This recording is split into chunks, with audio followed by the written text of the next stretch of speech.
By 1942, most of mainland Europe was under German occupation.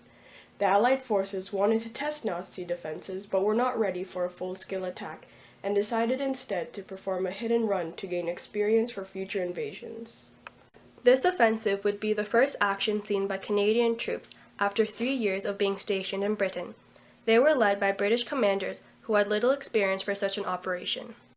The raid on Dieppe took place on August 19, 1942. Early that morning, a convoy advanced to the French port of Dieppe.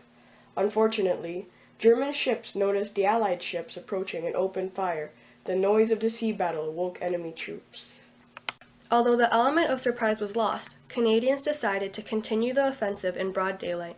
Failing to attack defense positions by aerial and naval bombing, they invaded with too small of a force. These fatal mistakes made in planning and carrying out the attack left the Allied forces defenseless. For when they landed, the German military were already waiting along the shores of the beach.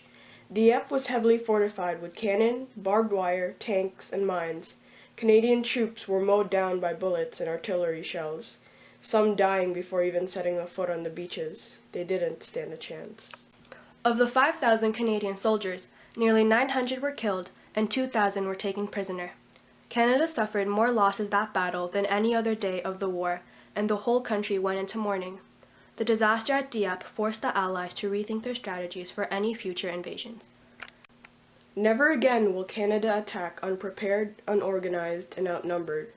Although the Allied forces paid a costly price at Dieppe, they also learned valuable lessons that would help towards the success of the D-Day raid 2 years later.